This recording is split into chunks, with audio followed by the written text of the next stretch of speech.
Heck of a weekend for Corbin Carroll. He's gone from the runaway leader in the NL Rookie of the Year race to I would say, lock for the All-Star game. And now he's kind of in the thick of things for early MVP discussion. As you just heard, the granny that he had over the weekend on Friday night in Detroit. Earlier in that game, that was in the top of the seventh.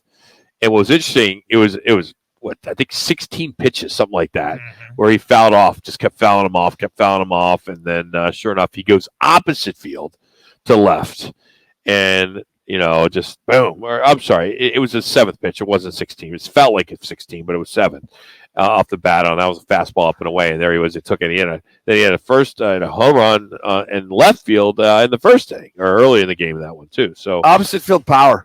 I mean, for his size, amazing. Yeah, for his size, and you just watch this kid. Yet we talk about his batting prowess. I mean, look at his fielding prowess as well too. He's close to 1,000% is fielding. I mean, some of the base hits he takes, and the other thing too, hitting the singles. This kid's got 17 doubles. If you get a base hit in the gap or something down the line, he's pretty much got an automatic double when it comes to it. Speaking of defense, Spence, why don't you fire off? We're going to play some sound of Carroll, but here's interesting here as the Valley Sports guys basically just are saying, are you kidding me? You kidding us with this, Corbin? This is running in the corner, and Corbin Carroll's got it in the gap. Oh, my! There's another one for Corbin, who had that terrific sliding grab coming in last night. Boy, as fast as he is, I didn't think he had a chance to catch up to this one. Slicing off the bat of a left-handed hitter away from him. He just refuses 5 seconds. Any fly ball. What a play. If Carroll makes the All-Star game, which I think he will, it's going to be in Seattle this year, and that's his hometown. And it would only be the second time a DBacks rookie has made the All-Star team. Wade Miley did it in 2012, finished second that year in the NL Rookie of the Year behind some guy by the name of Bryce Harper. Oh, I think I know that guy. Will be in town.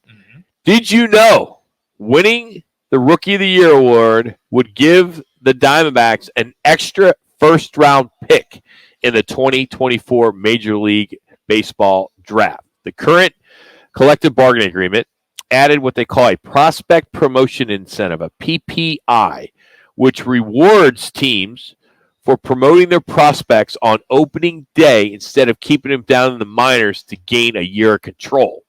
So the PPI awards the teams who promote prospects who are on at least 2 of the top 1,000 lists between the MLB Pipeline, Baseball America, and ESPN for opening day, and then finish in the top 5 of the Rookie of the Year race. So any player who wins a Rookie of the Year or a top 3 finish in their league's most valuable player or Cy Young voting in a pre-arbitration season could get their team an additional draft pick. And if one of the 3 can win the award, the player takes home an extra $750,000, while the club gets another $2.5 million to spend in the draft. Last year, Seattle did it. It was the first year. Julio Rodriguez was on the active roster on opening day, and he didn't disappoint. He went 285. He had 28 dingers, stole 25 bases, was a stud. And that was Seattle's first time in the postseason in 21 years, and he ends up winning the American League Rookie of the Year. That's quite the windfall for the Diamondbacks if he can win it all. And, and on top of that, when you look at his numbers, and hopefully can continue, the second after the All-Star break, second, third, fourth time around, some of these pitchers learn how to pitch him. Now we'll see what kind of adjustments he makes and how he adjusts to them adjusting to him, so to speak, going back and forth with that. But, I mean, you look at McCarthy in left field, if he's in center, and whomever in the right field, I mean, those guys, stop and think about some of the runs that they've taken away with some of those great catches we just heard. And McCarthy's second in stolen bases right now as well, too. Just the speed that Mike Hazen has developed in that farm system with these young men to come up. And you look at McCarthy and Carroll, if they get on, you're probably sure they're going to probably get a stolen base and get in scoring position, especially early on in those games. So you look at this past weekend with Corbin, 10 for 19, 3 dingers, a triple, couple doubles, 7 runs, and 8 RBIs. let's just be honest. I don't know what the numbers are going to be tonight, but Philly's in town. There'll be a lot of Philly fans, especially the fact that Philly coming off a nice a series win over the Dodgers. So majority of fans will be from Philly. Sure. And, and I know many of you don't like Philly fans. I can understand that. What do you think it's going to take for, hey, this is the hot ticket? Like if I said, hey, we got Philly tickets for tonight, or excuse me, here I go, Diamondback tickets for tonight. There, Rock. What kind of crowd are they going to get? I mean, are you going to get more than 20,000 I think so. on a? It's not a school night. School's out. That's it. On a Monday. 3 minutes. I think they will, and here's why. Because I don't think that people are as locked into with the NBA Finals tonight. I don't think there are that many Denver fanatics or Miami fanatics that would stay home or go to their refreshment stand to watch that game if they could go to a baseball game and watch Philly in town against the red-hot Diamondbacks. Well, you got two crowd drawers, that being Philly and Milwaukee. So there are going to be a lot of those fans there. But I think fans realize that this team up 3.5, you get a situation where summertime, whatever the kids are doing, baseball games, whatever. Now they can, if they get there to Chase from that standpoint. Father's Day, with the Brew Crew in at 1:00, I'm sure that'll be a big crowd. I would think. So if you look at last year, they averaged just under 20,000, 19.8. Okay. Year before that, of course, COVID. 2 minutes. Just coming off COVID, it was 12.8. Really bad. They're only at 20,790 right now, 12th out of 15.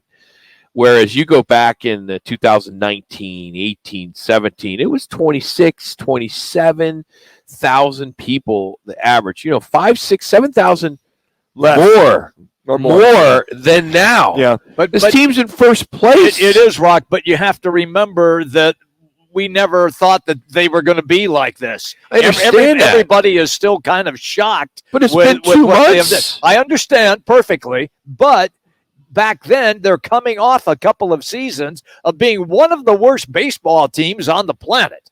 And I think it's taking time for people to think, oh, maybe this is not just a one-time deal. Maybe they are in it to win it. So I think that will pick up as the season goes on. I would love to see the ratings. 1 minute. 1 minute. Sports is up or not. I haven't looked. Yeah. Again, it's not. What do we care? I mean, it seems like as talking heads, you and I, Manuch, at least the last 18, 19 years, we always talk about the attendance with the D-backs. Oh, there's nobody going to these games. Look, there's 15,000, 16,000 on Monday or Tuesday. Sure, the weekend, you got a promotion, you're getting people there.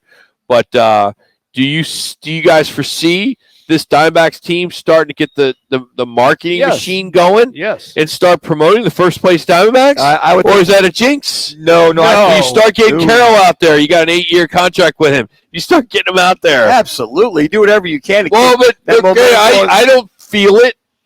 Well, Rock, I don't see it. I'm pretty tight. They build it and they will come as far as wins are concerned. So they keep winning. When do they come? What if we have this conversation 3 weeks from now? Oh, that wouldn't be a good look. What did we? Would not be a good look. What did we talk about? 20,000 are average. Okay. Yeah. What did we talk about when we said when will you really jump on? And in fact, it was one of the questions.